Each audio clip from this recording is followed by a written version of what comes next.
بسم اللہ الرحمن الرحیم، السلام علیکم۔ آج 10 جنوری ہے، جمعۃ المبارک کا دن ہے۔ آج دیکھیے کیا کیا خبریں سامنے آ رہی ہیں۔ قاضی فائز عیسیٰ کے ابھی پتہ نہیں کون کون سے راز کھلیں گے، اور یہ بھی عجیب بات کہ اپنے ہی لوگ جو ان کے ساتھ کام کرتے رہے ہیں وہ اب یہ خبریں بتائیں گے۔ آپ یہ دیکھیے کہ وی نیوز کے پلیٹ فارم پر سابق چیف جسٹس قاضی فائز عیسیٰ کے اپنے سیکٹری، جو ان کے سیکٹری رہے، پروفیسر محمد مشتاق، انہوں نے انٹرویو دیا اور اس میں کہا کہ میں بھی خلاف تھا قاضی فائز عیسیٰ کے فیصلے کے، یعنی جو فیصلہ بلہ چھیننے کا کیا قاضی فائز عیسیٰ نے، میں اس سے اتفاق نہیں کرتا تھا، اور میں نے اس چیز کا اظہار بھی کیا کہ یہ بلے کا نشان نہیں چھیننا چاہیے۔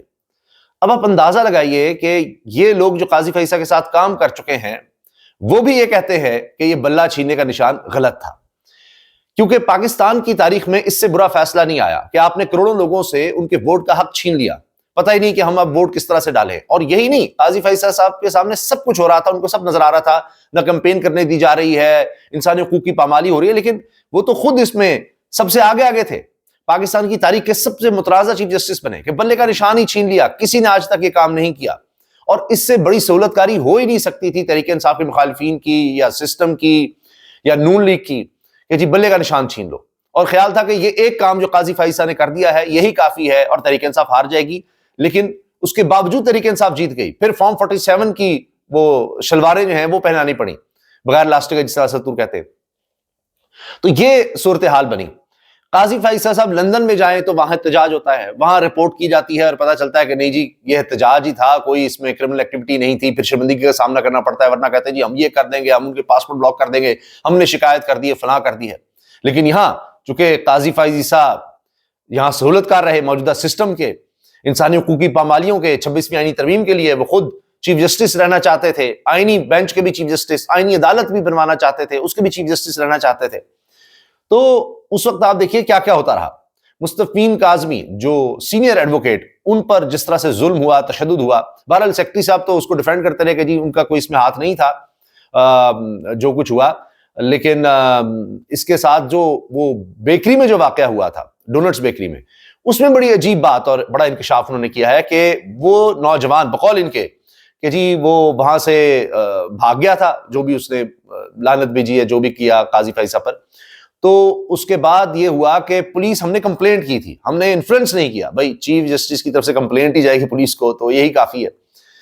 لیکن اس سے بھی بڑا انکشاف یہ ہے کہ اس کا تعلق تحریک انصاف سے نہیں تھا، یہ خود قاضی فائز عیسیٰ کے سیکرٹری بتا رہے ہیں، جو خود بھی پروفیسر قانون کے، وہ کہتے ہیں کہ اس کا تعلق تحریک انصاف سے نہیں تھا، وہ کسی مذہبی جماعت سے تعلق رکھتا تھا وہ نوجوان۔ آپ اندازہ لگائیے، یعنی اتنی لوگوں میں نفرت اور ریئیکشن تھا قاضی فائز عیسیٰ کے خلاف کہ یہاں بھی یہ ہوا، یہاں تو پھر پولیس نے ایکشن لیا جو بھی کیا اس کے ساتھ۔ مگر باہر آپ دیکھیے آزادی اظہار رائے ہے، تو قاضی فائز عیسیٰ کے خلاف وہاں احتجاج ہوتے رہے، جب یہ جہاں گئے کس طرح کے احتجاج ہوئے۔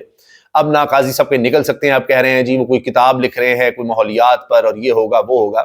تو شاید یہ کوشش بھی ہے کہ قاضی صاحب کو پھر معاشرے میں کوئی فٹ کیا جا سکے، ان کی کوئی بات تو چلے دیکھنے کیسا ری ایکشن آتا ہے، کیا ہوتا ہے، کہیں وہ سامنے آ سکتے ہیں، کہیں آ جا سکتے ہیں، یا اسی طرح چھپ کر زندگی گزارنی پڑے گی، بس ہاں جی وہ کچھ کام کر رہے ہیں جی، لکھ رہے ہیں۔ یہ ہوا ہے، کیونکہ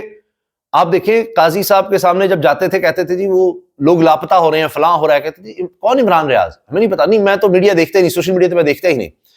کیونکہ میڈیا کنٹرولڈ تھا، وہاں نہیں پتا لگ رہا کہ لوگوں سے کاغذات نامزدگی چھینے جا رہے ہیں، عورتوں کی عزت کے ساتھ کھیلا جا رہا ہے، چادریں کھینچی جا رہی ہیں، گھروں میں چھاپے مارے جا رہے ہیں۔ یہ تو اس وقت سوشل میڈیا دکھا رہا تھا، اور وہ تو بھاتا ہی نہیں تھا قاضی فائز عیسیٰ صاحب کو۔ تو اس پر انہوں نے آنکھیں بند کی، نہ صرف آنکھیں بند کی بلکہ صورت کاری کی۔ پھر یہ بھی دیکھیے کہ قاضی فائز عیسیٰ وہ شخص ہیں، ایسے متنازع چیف جسٹس کہ جنہوں نے ان کو بچایا، جسٹس منصور علی شاہ ہوں، جسٹس اطہر من اللہ ہوں، انہوں نے ان کی پیٹھ میں چھرا گھونپا۔ پھر نون لیگ کیا کہتی تھی؟ نون لیگ کہتی تھی کہ جی قاضی فائز عیسیٰ چیف جسٹس بنیں گے، امتا بندیال ریٹائر ہوں گے، قاضی فائز عیسیٰ چیف جسٹس بنیں گے تو میاں نواز شریف آئیں گے تو الیکشنز کروائیں گے۔ یہ مذاکراتی ٹیم میں ہوتا رہا، جب 2 اسمبلیاں تحلیل کی گئی تھی اور قانون کے مطابق 90 دن میں الیکشن ہونے چاہیے تھے، خیبر پختونخوا اور پنجاب کی، تو اس وقت یہ ہوتا رہا، نون لیگ کہتی نہیں بندیال صاحب کو جانے دیں، کیونکہ اس کے بعد ہماری گیم ہو جائے گی۔ تو پھر وہ دیکھیے اس کے بعد کیا ہوا، لیکن کیا حاصل کیا، یہ 3.25 سال جو گزرے۔ اب صرف یہی نہیں ہے کہ قاضی فائز عیسیٰ صاحب کے حوالے سے صرف وہ لوگ جنہوں نے قاضی فائز عیسیٰ کو بچایا وہ اب نقصان اٹھا رہے ہیں، قاضی صاحب نے ان کا راستہ روکا۔ حامد میر صاحب بھی ان میں ہیں جنہوں نے یہ کہا کہ ریفرنس ٹھیک نہیں ہے قاضی فائز عیسیٰ کے خلاف جب ریفرنس آیا تھا، اور اس پر وہ آج تک کوئی بتا نہیں سکے کہ ان کی کس طرح سے جائیدادیں باہر بن گئی، کیا ہوا۔ اب وہی حامد میر صاحب نے کہا ہے حکومت عمران خان سے این آر او مانگ رہی ہے۔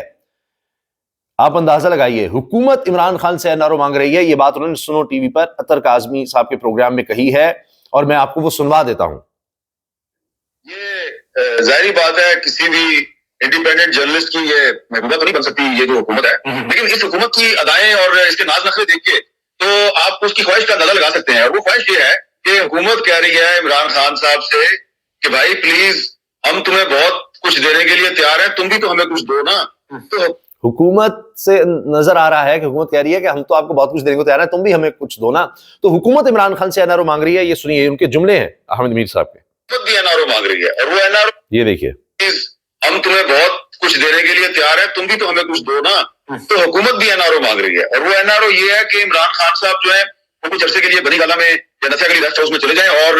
صرف اتنا مان جائیں کہ جی آپ اگر رہا ہو جائیں گے تو آپ نہ تو نئے انتخابات پہ اصرار کریں گے اور اپنے گھر سے بیٹھے رہیں گے اور میرے سے غور صاحب کو چیئرمین رہنے دیں۔ یہ ہے این آر او جو عمران خان سے مانگا جا رہا ہے، اس کی ڈیٹیل بھی حامد میر صاحب بتا رہے ہیں۔ آپ آزاد ہو جائیں گے لیکن آپ پارٹی کے معاملات نہیں چلا سکیں گے۔ تو یہ بات جو ہے یہ تحریک انصاف کے بہت سے رہنماؤں کے ساتھ یہ بات کی گئی ہے، اور انہوں نے مجھے بھی یہ بات بتائی ہے۔ تو یہ ایک طرح کا این آر او حکومت مانگ رہی ہے عمران خان سے کہ بھائی ہم آپ کو گریجولی آپ کو ریلیز کر دیں گے، پہلے آپ بنی گالہ یا نتھیا گلی چلے جائیں، اس کے بعد آپ کو چھوڑ بھی دیں گے، لیکن فی الحال آپ پارلیمنٹ میں نہیں جا سکتے۔ این آر او یہ مانگ رہی ہے کہ جی ہم آپ کو بتدریج ریلیز بھی کر دیں گے، سہولت بھی دیں گے، سارا کچھ کر دیں گے، لیکن آپ معاملات کو نہ چلائیں، الیکشنز کی بات نہ کریں، اور وہی کہ جی اس طرح کے بیانات اور یہ وہ نہ دیں۔ اب یہ تو حامد میر صاحب نے بات کہی۔ آج آپ دیکھیے جنگ اخبار میں کیا چھپا ہے۔ 10 جنوری 2025 عمران نے جارحانہ بیانات دینا بند نہ کیے تو مذاکرات پر سنگین خدشات لاحق ہوں گے۔ یہ وہی بات این آر او والی۔ اب یہ انصار عباسی صاحب کی خبر ہے، یہ ایک اور انداز سے ہے کہ بھئی عمران خان یہ نہ کرے وہ نہ کرے پھر سارا کچھ ہو جائے گا۔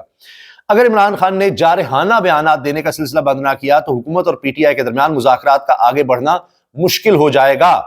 عمران خان کا تازہ ترین بیان وزیر اعظم اور آرمی چیف پر تنقید پہلے ہی مذاکراتی عمل کو متاثر کر چکی ہے۔ نہ صرف حکومتی فریق بلکہ تحریک انصاف میں بھی کچھ رہنما ایسے ہیں جنہیں دو طرفہ مذاکرات کے آغاز کے بعد سے سوشل میڈیا پر سامنے آنے والے عمران خان کے بیانات پر تحفظات ہیں۔ یعنی ساری بات یہ ہے، سوشل میڈیا، عمران خان کے بیانات۔